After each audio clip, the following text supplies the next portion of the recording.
I'm back again.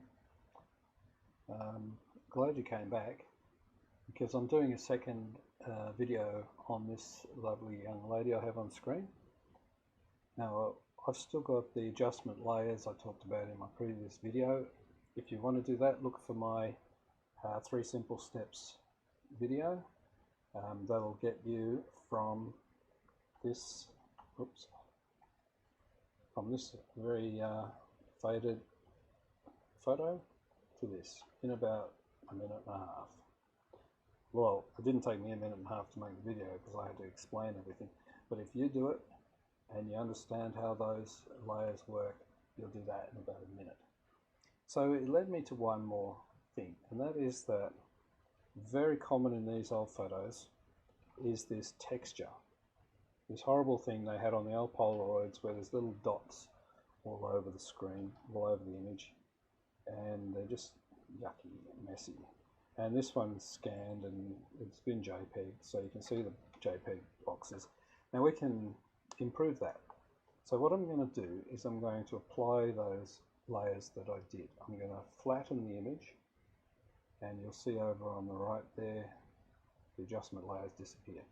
So they've all been applied. So see my other video for that part. And what I want to do is I want to see if I can improve this grain. And I know a very good trick which you will use a lot once you know about it, and that is median. Now the median filter averages out pixels, and I think it'll work fine. Oops. Okay, so that's a preview of it. Now that's working a bit too well, and it's only on 1. So what I'm going to do is I'm going to go back a step, and I'm going to resample the image, and I'll do image size. So instead of 72 dpi like things always seem to be, I'll just bump that up a lot. So if I go 228, oh that's 288, that's a bit big. So I like doing it in multiples of 72, it just seems to work better. So I'll go 144, so now I've got 6, almost 7 meg, and it was 1 meg. So I've got a bit more to work with. You can look at the different methods of up-resing here. I don't find they make that much difference, and the automatic choice works pretty well. Okay, so now she got bigger because she's got more resolution now. Yeah, that actually got a bit worse, but that's not going to bother us. So we'll have a look at this filter. So down here in filter, noise, median, there's this lovely filter that works really well. I also use this in my Moire reduction tutorial, one with the face of a serviceman. Now look at this preview. There's the dots, and there's no dots. So she's still not very sharp because it's not a sharp photo. But especially if you print these, you will get a moire effect in your printer, and it doesn't look good. So just this simple filter, median, radius, low radius, 2 in this case, and you'll find a much improved looking image. That could have even gone a bit more. There's still some showing here and there. It's a bit of a bad photo. So I'll just turn the median off and on. So there's before and there's after. Before and after.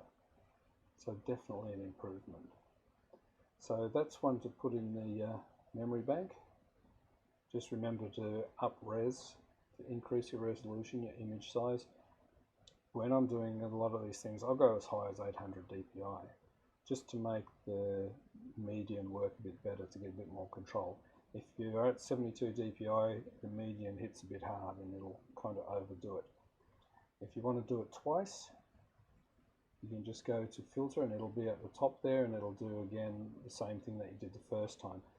So now I've got 2 medians on there, and she's very smooth with no real obvious blurring or anything like that. Some of the detail has been lost on the second one. So it's a pretty powerful tool and can do a great job. Now, one thing I should mention, just as an extra bonus bit of information, let's see if I've got it here. Not yet. Let me do that again. I'll show you something, a really good trick here. Okay, so I'm reverting back to before I did the filter. Now I'll do the filter again. So that's the first filter. And straight after you do it, don't touch anything else, and go over here, and you will see in edit we've got fade median.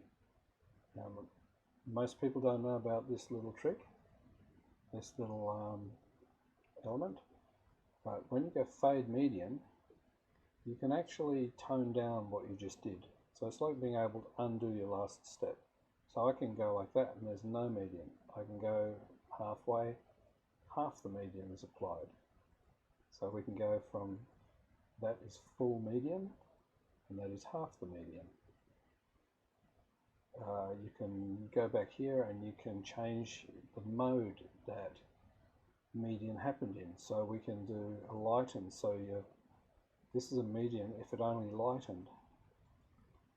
This is the median if it only darkened. See the dark pixels? They don't look good. I'm not saying this is a good thing for this image, but in some images you'll find that if you change the mode to darken or something else, you can kind of undo history. You can have your history over again and be able to use whatever mode that you want. As by default it'll be normal. So that's a great trick. So just to recap that, I'll undo my median. So I was in here, I'm doing something, I go median, median's applied, straight away, edit, fade median, and I can half undo it, I can 3/4 undo it, I can do it to darken or to lighten or whatever. Now the reason I say you've got to do it straight away is that if you don't do it immediately after you do the effect, that will grey out, it'll disappear. You can only do it immediately after, before you do anything else.